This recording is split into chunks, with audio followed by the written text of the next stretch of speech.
Oh, welcome to the Aquarian Shaman Broadcast. I'm Star Wolf, your shamanic host, and I'm here to teach you how to transform yourself and transform the world. Twice a month, we'll be exploring how to develop shamanic psycho-spiritual practices to support transformation while expanding your energy field in a way that can also support others. Each episode offers dynamic experiential guidance and teachings on how to safely enter a natural altered state of consciousness using the sacred breath. Additionally, we will discuss the importance of integration and grounding this medicine into your everyday life. Stay tuned. We're about to create authentic, embodied change that will surely grow corn for the future generations. I want to welcome everyone in today. I have a wonderful guest, Keith Caplin, and I'm going to be saying more about him in a few moments. And I won't say anything too personal, Keith. But anyway, keeping it real. Keeping it real. Going to light a little sage here for us. And since we were in Peru together, I brought out the Peru feather from the condor that was given to us. And I love this one because it has the light and the dark both. And I really love that because we walk with both that energy. Very much so. I'm just sending some healing energies out to our world that we all know really needs it, especially here right now in the un-United States and also around the world in all the war-torn countries and the wars within all of us. So I just want to send this energy to everyone, to let a little sage into your life. And if you don't know what that is, if this is the first time you've seen anybody smudge, I have an abalone shell, I have some sage here. I'm using this beautiful feather that was given in a good way. And asking that anything that's in any of our fields right now that we want to release, that we let it go, at least for now, maybe for just this hour. We can always renew that anytime we need and want to. And with that, I light a piece of sage for the east, and the south, and the west, and the north. The great above, the great below, and the great within, in our relationship to all the directions, to all the elements, to all creatures great and small, and to our own powerful shamanic hearts, our sacred breath during these powerful Aquarian times of tremendous shifting happening on our earth.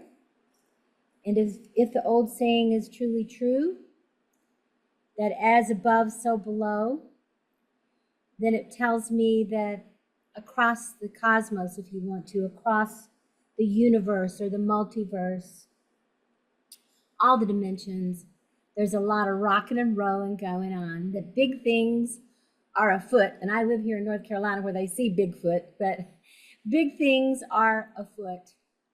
And here we are, the cosmic players.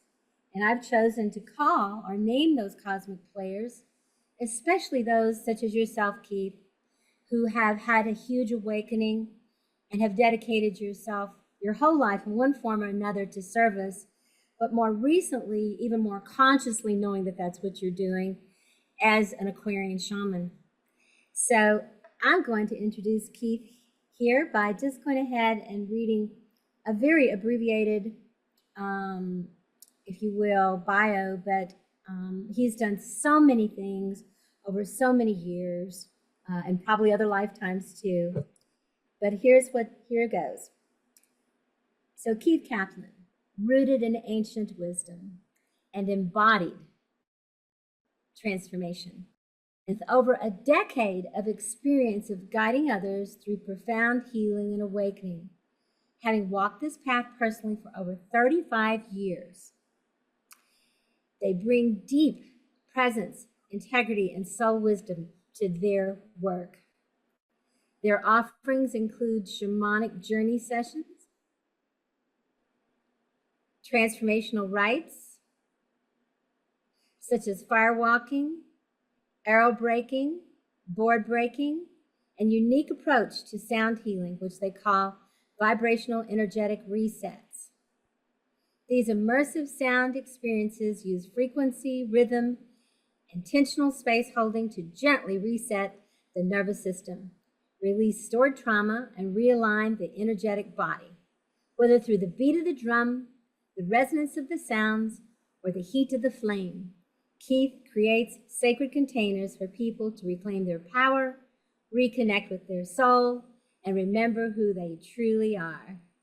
So thank you so much for being here, Keith, and welcome to Transformation Network It's and wonderful to to be the here. Aquarian Shaman Show. Thank you so much. Yes. So It's weird hearing that read back to me. I'm like, wow, I did all that.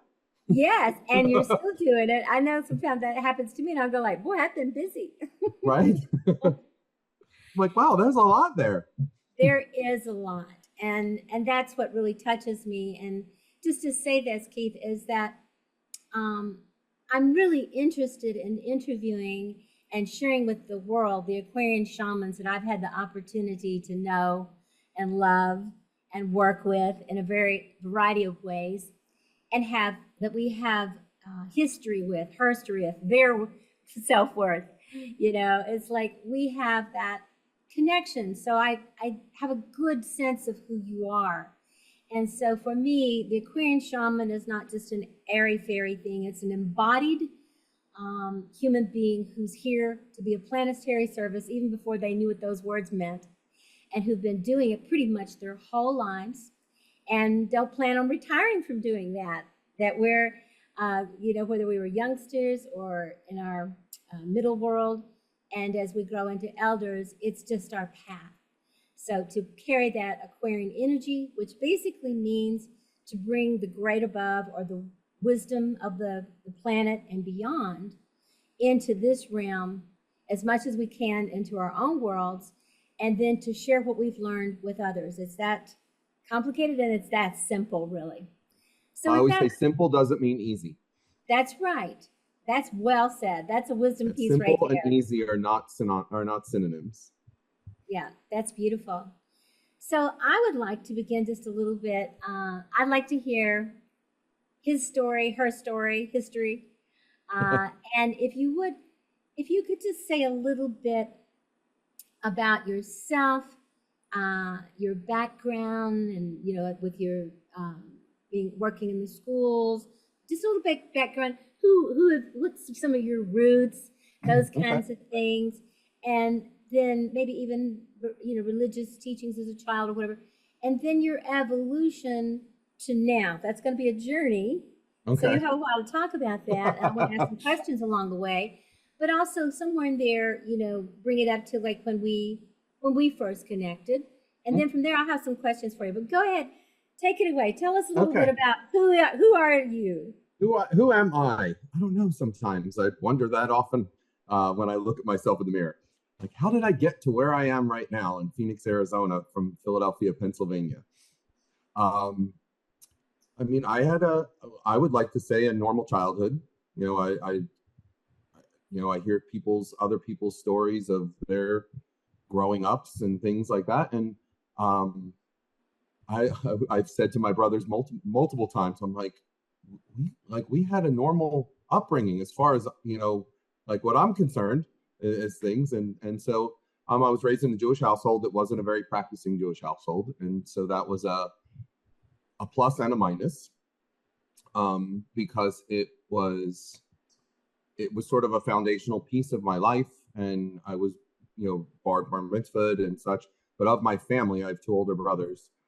I was the one that was probably the most involved in it. There was something about it of being together in community and being together in a group with a common purpose or a reason for being there. And there was just something about it that it always drew me in. into the synagogue and Friday night services and things along those lines. But I always knew there was something more. So there was always that something more. So because I didn't have the super structured practice, I was able to go and explore the other more, the more, and what else was there. And so that used to find me out into the woods, or just wandering around in my mind. And so it was in there that I sort of realized what the more was, and that it wasn't contained in this box with just what was being said there. There was so much more that you didn't see, that I knew was just as important.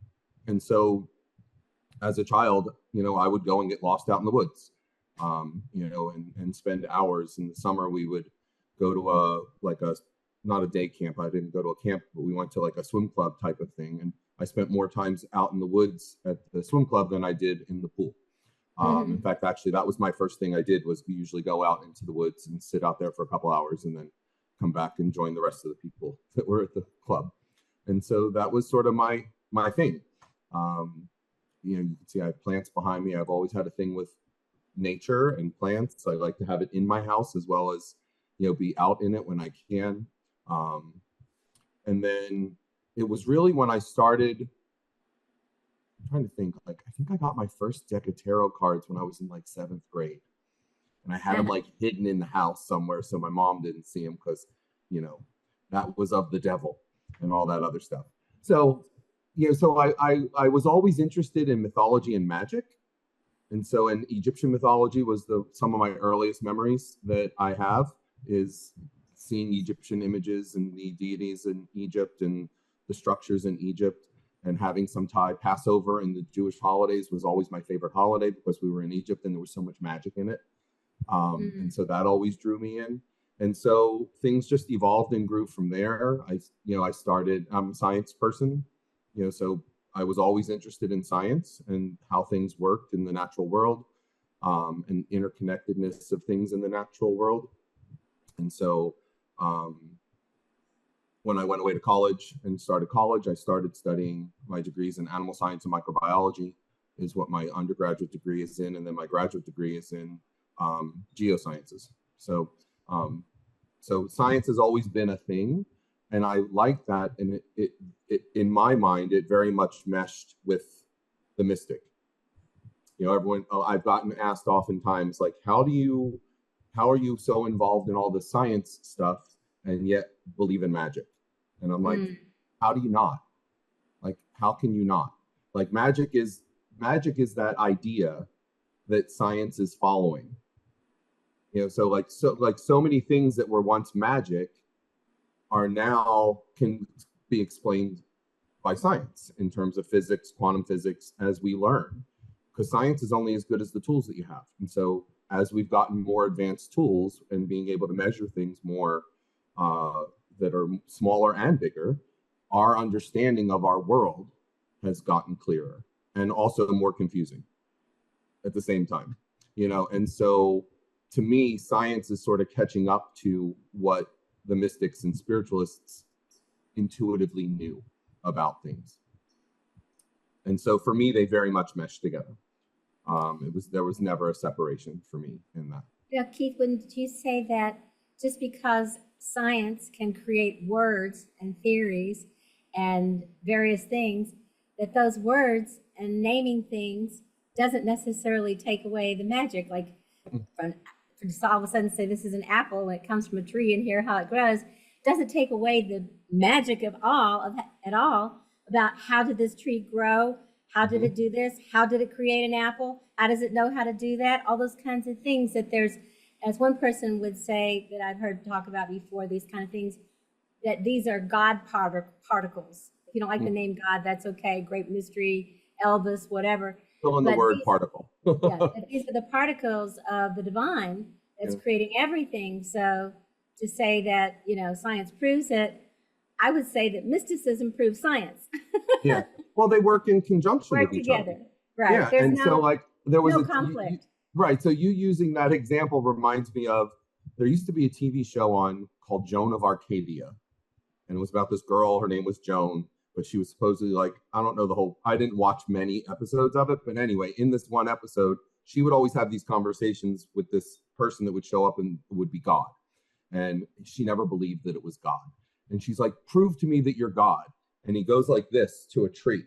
And she goes, it's a tree. And he goes, let me see you make one. And like, so that story sort of stuck. Like, you can't explain everything. And even if you can, like you said, it doesn't take away the magic. Like, I can explain why sunsets look the way they do, why the color of them is the way that they are, and why they have the certain, hues of purples and pinks and all that stuff, and why they look more brilliant on certain days when there's other stuff in the atmosphere. Whatever, I can explain all that, and science can explain all that. It doesn't take away the magic of it. Like, explaining how a flower blossoms doesn't take away the magic of the flower and the blooming of the flower. It's still there. It just, if anything, it gives you a deeper understanding. And then also truly the uniqueness of it. Like, that sunset will never happen again, ever. Like, it'll never look like it just did. And when I do sessions with people, that's one thing I say is that this session is unique. It will never, even if we all sit here together again, it'll never be the same as it is right now. And that's magic. Yes, very much so. Yeah, I've often said that I don't want to live in a world where there's no love and no magic, and thankfully there's a lot here. There's a lot of other stuff here, but love and magic will get us through. Whether that magic is, whether you want to call it spirituality or a particular path or whatever, it's, it really is that whole thing about that a wise person can't get into the kingdom of heaven, but a child can. So that it's that part of us that stays new, that stays innocent, and that doesn't allow explanations to put us in a box, and just can appreciate, as you said, the formulas or the ideas or the explanations, but not to reduce things to that level completely, because it's so much more. And science also changes itself over time. Because it learns. Yeah. It's evolving. It learns. Yeah. As it learns more, it changes stories. Yeah. So tell us a little bit about how you got to, this is a good beginning, but we've got childhood and going on into your profession and all of that. But this current place that you're in of service, and you're still doing some of the other, but tell us a little bit about how you, what happened for you? How did you take this leap of faith into doing sound healing and, being a shamanic healer? What happened for you? So this practice, everything that I did was very much a personal practice of mine. Like, maybe I would share things with friends here and there, but it was never an intention. It was never a goal. It was never a dream. It was never any of that. It was me working on me. And it was a way of me connecting authentically and deeply and intimately with my community of people that were like-minded. So that's really all it ever was. And then back east, when I lived, I was going to a talking circle that somebody had. They had it once a month, and would go there. And again, it was the same thing, was people gathering like-minded, sharing, open forum to have a talk. And so I really enjoyed that community aspect. So as many things do, they have a lifetime. And so that circle that I was part of dissolved. Or I should say, I chose to remove myself from it because things weren't going in a direction that was in alignment with me anymore. And so the 4 people that I became very close with them, we were like, well, we can start our own. And so we started our own talking circle, and we had it twice a month. And sometimes there would be just the 4 of us, and sometimes there was up to 50 of us in a room, and we'd rotate it where it was. It was in one of our places or something like that. And so I had that going on, but again, it wasn't really anything I was doing anything. We were just holding a space and created a container for people to openly share, be vulnerable, feel safe, because that normally doesn't happen in people's everyday life. And so that's sort of where that part of it started. And then I moved to Arizona in 96. And I thought it was going to be this big spiritual mecca and everyone's going to be the same, like everyone's going to be on the quest. And, I was very much involved in a lot of native teachings. I had a bunch of people that were native teachers back in Pennsylvania. And so, coming out to the Southwest, blah, blah, blah. Yeah, I was totally, totally miss on that one. Different So plan. different plan. So it was not that. It was, and so it forced me to become very internal and very solitary and very focused on me and how am I showing up in the world. It was also my first time living away from my family.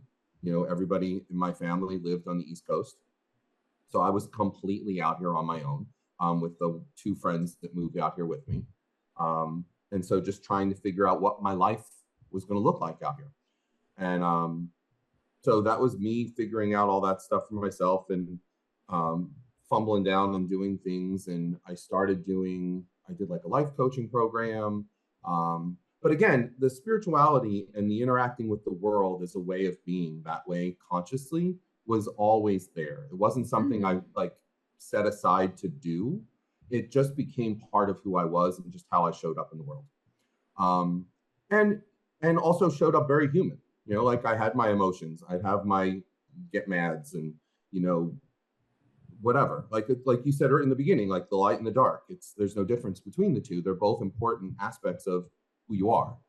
And so walking that path and figuring that out, again, I was doing this as a private. I would help friends of mine I had a friend of mine, Stephanie Phelps, that was she used to do group shamanic journeys, and I would always drum for her.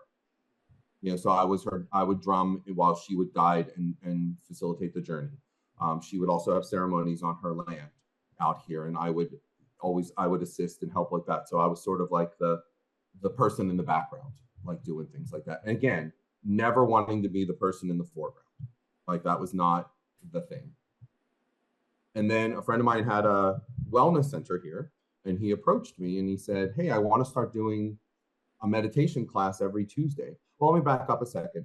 I'm a teacher. I teach high school. I'm a high school science teacher by trade. That's what I've been doing now. I'm getting ready to start my 30th year at the same school of teaching.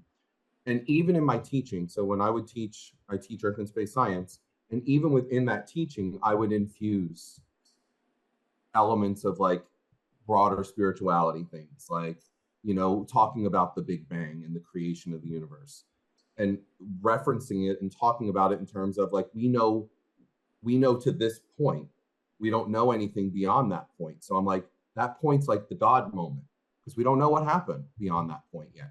And we may never. And so like, I would always talk about it in terms of this mystery and that this is one explanation. And we did things with rocks and minerals. They had to make like playing cards for different minerals or different rocks. And they had to do like sort of like a baseball card. And so on the front, they had to have a picture and the information of it. And then on the back, they had to tell me like the physical properties of it, of the thing. And then they had to tell me either medical use of the mineral, like physical use of the mineral, or spiritual use of the mineral.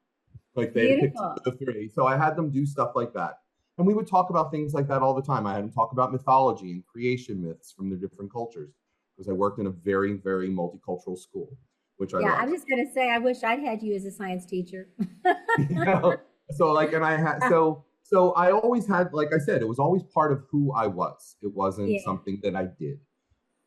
Anyway, so then a friend of mine, fast forward, had his wellness center, and he asked me if I wanted to start doing like a group shamanic journey for people. And I was like, huh? And I was totally taken aback. I'm like, I can't do that. He's like, sure you can. You've been, like, you can totally do it. And so that was sort of the invitation to start doing public service, things for people. And so it started there, and then it just built from there. And then I helped him with a sound meditation that he was doing, because shamanic work was my primary, like that sort of was my gateway drug.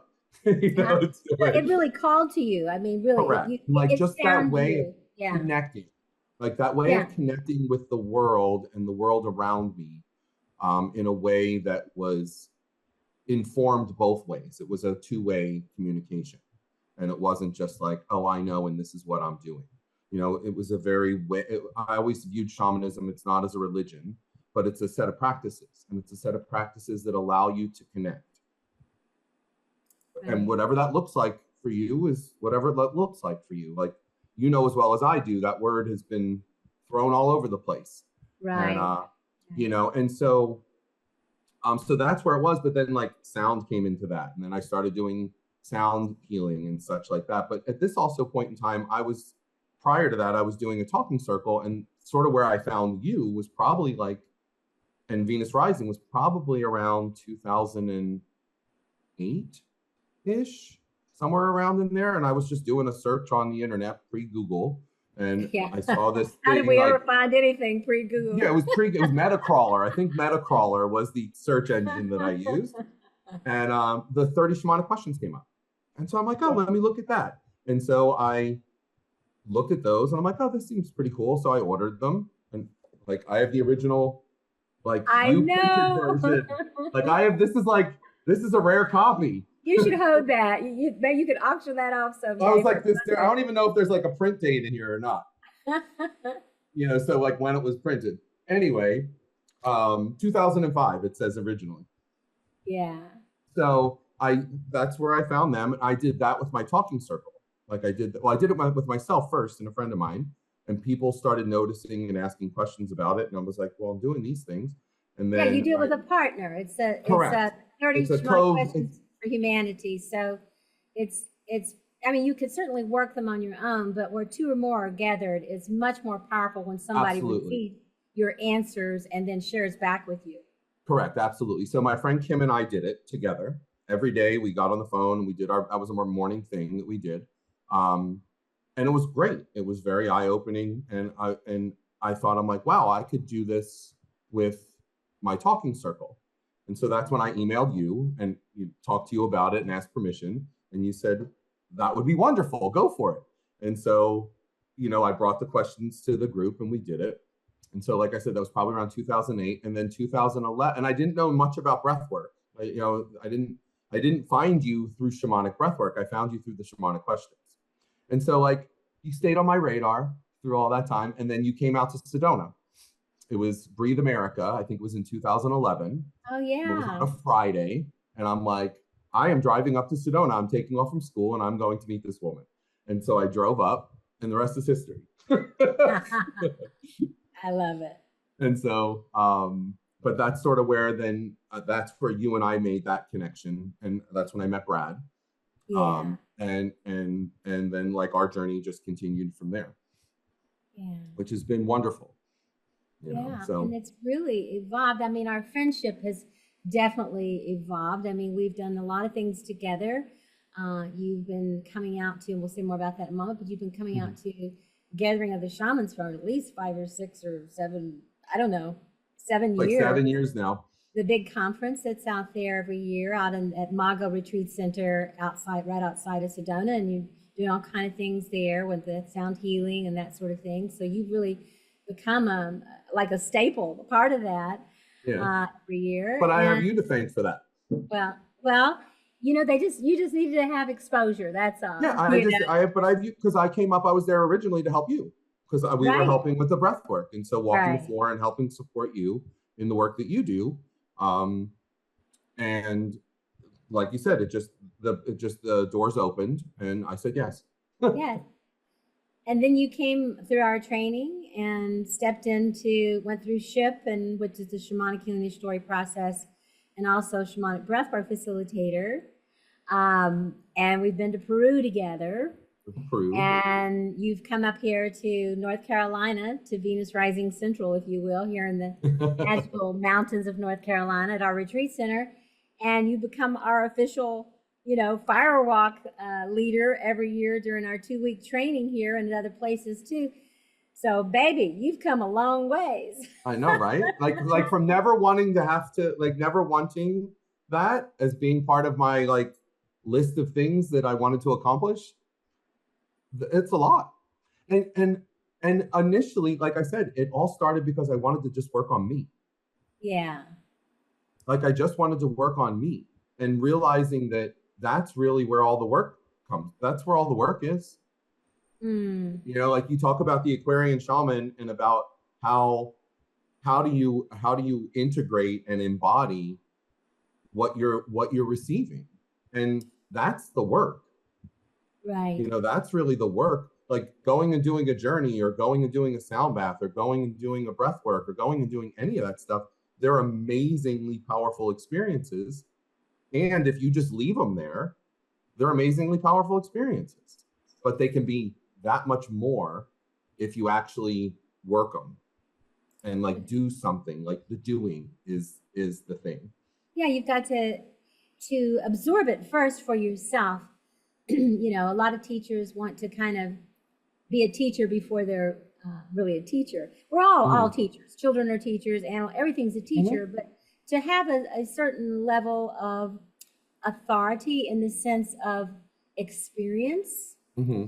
and to be able to provide safety for Yeah. people to become the container that holds the safety for, like a cocoon, for Mm-hmm. people's tremendous transformation, it means that we have to go first. And it's not just a one-time thing throughout our lives, as you know, just like the seasons and the, you know, of every year, that we have seasons in our lives where, you know, people that we love pass away, our parents and or Mm-hmm. beloved, or a pet, or a tree, or just things change, and even our own ideas that we were so attached to, and they evolve. And you know, that's the most sacred cow, is when we go, but I believed this, and oh, I don't see it that way anymore, or I see it differently, or I see the bigger picture. So it's a journey, and we talk Mm-hmm. about it a lot at Venus Rising, which you know very well, that it's not a circle path, that it's not a linear path, that it's a spiral path, and that spiral path continually asks us, it requires of us, if we're going to evolve our consciousness, we started this whole conversation today with this, to see bigger and bigger pictures. And it means that the ego has to go through a death to it, what it believes or thinks is reality, Mm-hmm. in order to see a greater reality Mm-hmm. for ourselves and for others.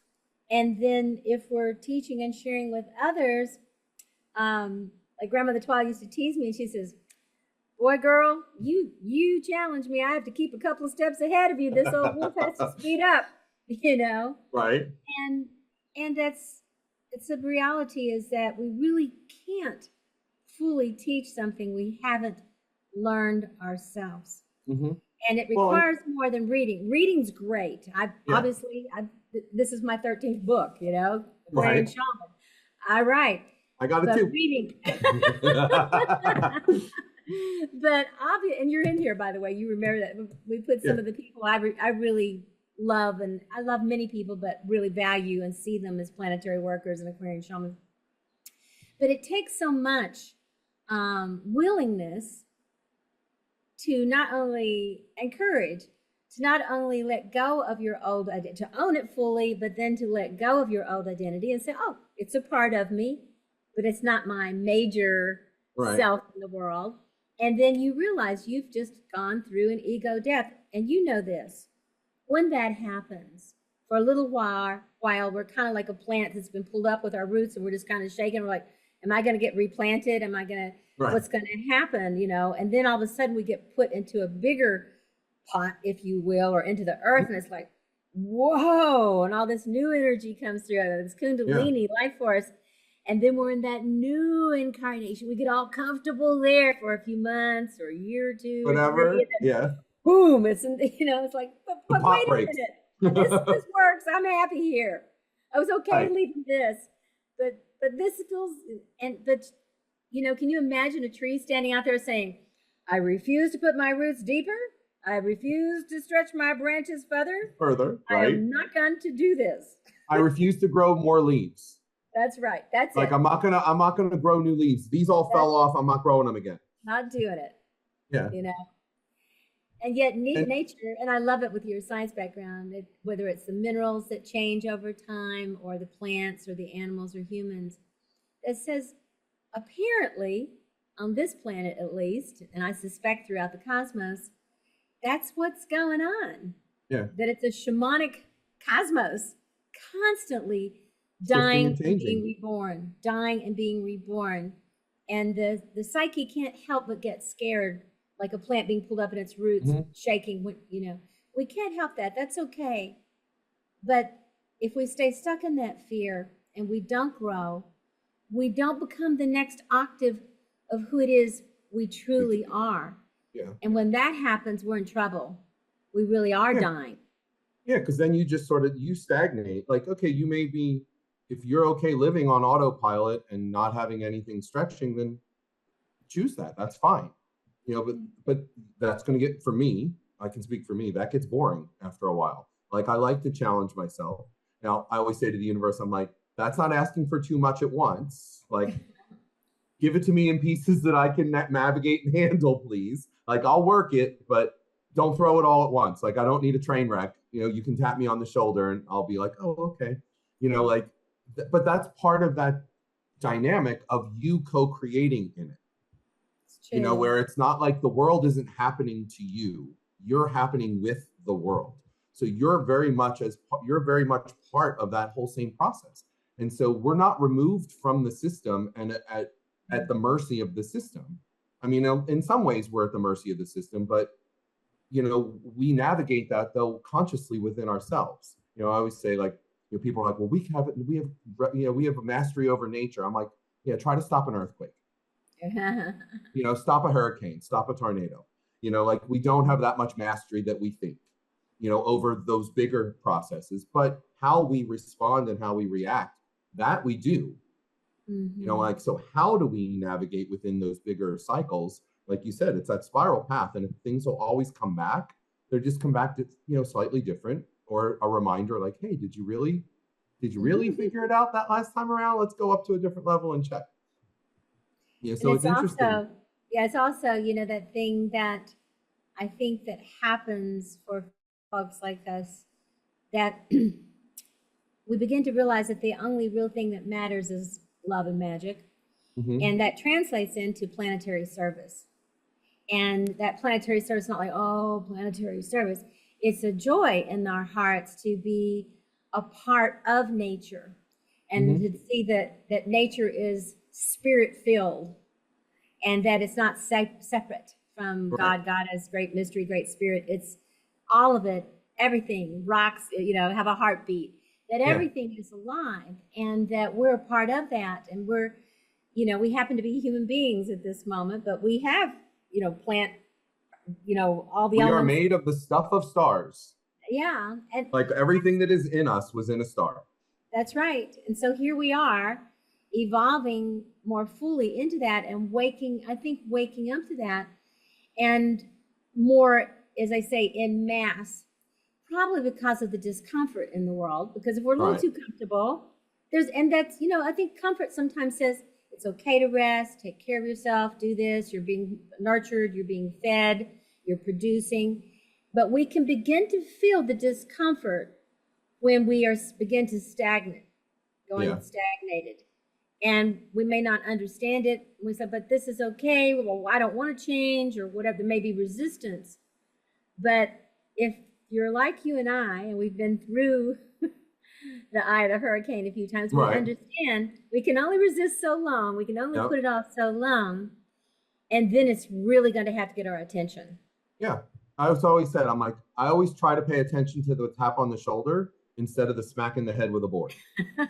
Like, I try to be aware enough to, like, recognize it when it's just the tap on my shoulder, and I have a little bit more, like, say and sort of consciousness around how to navigate it, versus, like, I get smacked in the head out of nowhere, I'm blindsided, where then I have to, like, try to realign myself and then work. So it's like I've doubled my work when I'm not paying attention.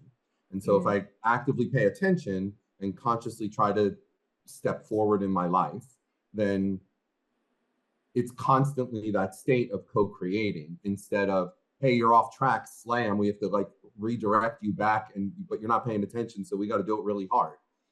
So I try It's not a not to do that, but punishment. we're human. It's guidance. It's not a punishment. Yeah, no, It's it's like human. punishment to the Well, ego. I was going to say, yeah. to the ego part of ourselves that wants out of safety and out of comfort wants to remain the same, you know, when it's asked to let an aspect of itself die, um, of course there is a struggle between Hmm. birth and death, and rebirth. And I, at least for myself, I find that I'm pretty stubborn, but I'm less stubborn with that, Yeah. um, because I know who's going to win in the end. And it's not my old ego. And if it does, I'd really be in trouble, Right. you know? And so, but I'm also admit that sometimes some of the things, people, places, and things that I have to release in order to move to that next octave, um, and it's not like I have to let them go, but I mean, it's just you move and things change. Just like Hmm. when you move from one place to the other, or you did, whatever. Um, that I know that I'm going to go through a grief process, which is natural. That I know that I'm going to look back on certain things and have some regrets, or need to make some amends, or if I, depending on how well I did the transition, Yeah. those kinds of things. But ultimately, if I don't move on into that next space, no one benefits from my Right. existence, especially me. Yeah. Because then I know I find myself getting bitter or jaded or Hmm. spiteful, and then I lose sight of the love and the magic. Right. Whereas if I try to stay focused on that love and the magic, I understand that all of these things are going to go through our shakeup period, but they're ultimately going to settle back into a place. And where they settle back may be slightly different than where they were before. And just learning to trust that that'll be okay and it'll be where it needs to be. That's the hard part. It that's is. Yeah, that's It's the hard trusting. part. It's Yeah, it's the trusting. trusting part. And especially like you said, we're in a human world, so we interact with other people. And so on a very um like surfacey, mundane level, we learn things about trust and distrust that we then apply on a much larger scale that it doesn't apply. So like I can think of experiences in my life where I've had experiences with certain people and it's led me to not trust them for whatever reason. But then if I let that go, that distrust becomes almost like a cancer and infuses everything. And then I Right. start distrusting myself. I start distrusting spirit. I start distrusting my intuition. I start distrusting the person that has nothing but my best interest in mind. But because I'm letting that infuse and become something bigger than it ever was really meant to be, where it was just that one sole incident, like I've allowed it to become bigger, Hmm. and so learning those nuances of how to navigate it, recognize it, learn from it, and then be able to and not have it infuse everything. It's beautiful. So I'd like to shift gears just a little bit in Okay. that, and bring it really current. The world right now is in such a major transformation. The whole world, not only, Mm-hmm. like I said, America, but the whole world, it seems, is in. I'm thinking about the song from years ago that I used to play a lot. The whole world is burning. Mm-hmm. The whole world is burning. And there is this sense that the whole world is in a fire cycle. In the Venus Rising, we teach the cycles of change, and we talk that the first cycle is water, and then earth, and then fire, and then opening up through the fire to allow spirit to carry us into air and into Mm-hmm. that bigger picture and the new world or the rebirth. Certainly to me, it feels like we're in a very elemental process right now, but it definitely feels like here in this country and perhaps around the world with the famines and the floods and the everything. If you watch anything at all, Yeah. you can't escape it. Even if you don't do much, if you watch anything or talk to anybody, Yeah, it's there. that elementally, energetically, the world is in a very big fire cycle. And water too. I mean, we just had the floods in Texas there, Mm-hmm. yeah, and just so all of it is working together, and the big storms and the big winds that come, the hurricane that came close here to where Yeah. we live, and on the other side of Asheville, which is never, and in human consciousness ever come this far in before. So the world, the planet itself is changing environmentally. Mm-hmm. It's definitely changing environmentally. And because I believe that inspired within nature is spirit, that the spirits within nature are working. And Mm-hmm. of course, the indigenous peoples all around the world have talked about this forever, if we've paid attention. Right. And even before those peoples, if we look, you were taken by Egypt, so am I, and we've had that connection. In Egypt, obviously, if you look at what they're built upon and built upon, in Peru, if you look at all the cultures, the Maya, if you look all around the world, Greece, everywhere, they're finding more and more in the bottoms of the oceans, in the backs of caverns of caves, and that the world history and herstory much older, much more, that there's probably been civilizations, like they talk about, whether it's Atlanta, Lemuria, but nameless. Yeah. And it's not just a new age airy fairy thing. This is scientifically, they can date things and stuff and look at it. And so with that, it feels like, and especially with the prophecies of the elders that I knew, like Grandmother Twyla, I have a little picture of me here with her. She's giving me a little kiss. We're kissing each other at a Wolf Song gathering. She's always here with me. That I don't know, I'm just curious what you think.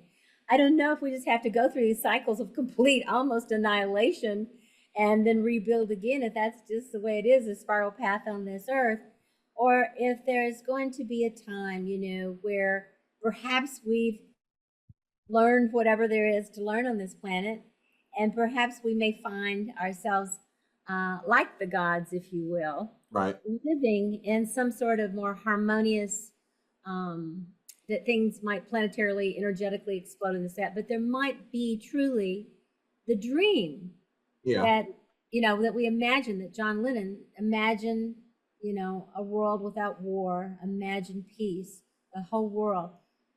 I'd love to know your thoughts on that. So I have a couple thoughts on that come to mind. So the first one that comes to mind, so go for it. The first one that comes to mind is when you talk about cycles, like we think of a short, like for us, a long period of time is 100 years, for a human lifetime. That's like a millisecond, less than a millisecond. It's a billionth of a second in geologic time. So people need to, like for me, I try to be really aware of what kind of cycle am I talking about? Like, am I talking about a human cycle? Because then that shifts the timeline. Whereas if I'm talking on a much larger cycle, a million years is short. And so like that process and that affects your perspective of how you look at something. Like 65 million years ago when dinosaurs were supposedly roaming around here was not long ago in terms of the history of the planet. So like when you start to shift things in perspective like that, like all of a sudden these things that we see happening here, they're like, oh yeah, that's not a big deal. It's a big deal to us because we're living here right now. And so, but in terms of the planet, it's not a big deal. Like for us, it is, because it's, devastating lives and all that other stuff, which is absolutely horrible. But in the scale of the planet, it's not that big of a deal. Bigger picture.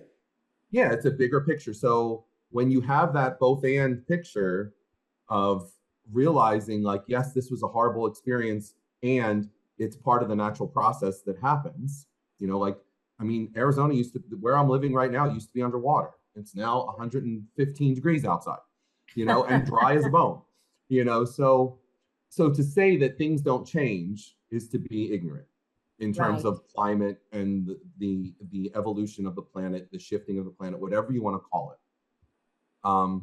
But then you were saying, like, in terms of humanity and understanding like our part in that, I really believe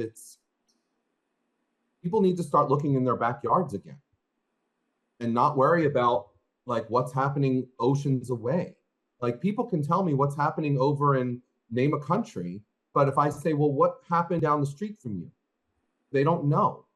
And so like when I was growing up, we knew more about what was happening locally the good news and the bad news of what was going on locally because it had more of an impact on us. That global thing was like, the world news that you saw little bits of.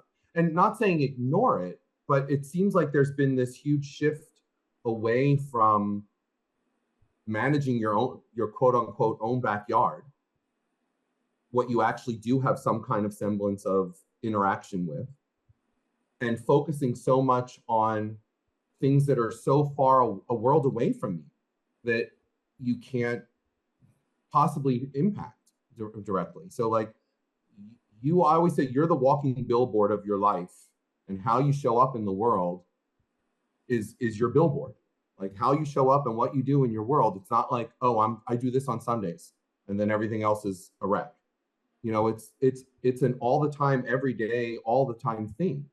It's not just, oh, I'm going to choose to do it today and I'll take that and do that. It's, like I said at the beginning, it's become a way I live my life, and the way you live your life, and the way you engage with your community and your people. And then it can't help but naturally spread outwards from right. Make that because then you're an example, like, oh, that's what it can look like. So when somebody doesn't know what it can look like and they don't have anybody around them modeling it, it becomes an impossibility. But when you have people that are modeling those things that are in your awareness or around you, then you're like, oh, I know what that can look like. I can try to do that. Yeah. Be it's like that way. Gandhi said, be the change you want to see. Be the change you want to see. I think that's a really good place to kind of begin to close this time together. I can't believe it's been an hour already. I know. We're having shamanic fun, huh? to look at what we can do, what's right before us, like you said, whether it's right next door in our own backyard, that kind of thing. That I'm so struck by the people in Texas with the floods and how, government wasn't showing up for them. Mm-hmm. It just wasn't happening. And so the people locally started doing what they could, and as much as they could. And then it expanded out because people got word of that. And then suddenly there's, there's the people, there's Dolly Parton, and, Yeah. there's people from Led Zeppelin, and, and on and different movie stars, and all these people, and of course, Taylor Swift and her fellow, So it's like it reached a much bigger impact, but it started very local. Very local. And then it does begin to affect everyone. And it opened up everybody's hearts around the world. And I always say, look at 9/11. Like, look what happened after 9/11. Like, all of a sudden, people knew their neighbors. That's true. That's true. So let's just think about that and just kind of hold that for a moment. And just as part of our closing today, is that what we do matters. Mm-hmm. What would you say as well, Keith? What we do in our own backyard matters. Our own backyard matters, and that we are each a stone, being that we are thrown into the life that is the pond, and we create ripples. Mm. And those ripples will impact the entire pond to some degree or another. And that don't stop being the stone, like keep making ripples. Even if it's not welcome sometimes by other people. That's okay. But it will be received by the people that are meant to receive it. And it may challenge the people that didn't like it, and may open their eyes 5 years from now. Yeah. Like I've had students come back to me like 8 years down the road. They're like, I hated you in class. You were so mean. You were this, you were that, you were this. And then they're like, but then all of a sudden it made sense. Yeah. Well, it's hard for me to imagine you being mean. You're such a sweet. I was just being direct and holding them accountable. Well, sometimes being direct and holding the boundaries, people think you're mean. I understand that. I get that sometimes too. And I was like, no is a sentence. No, no sentence. It's a sentence. So thank you for being here today, Keith. This was awesome.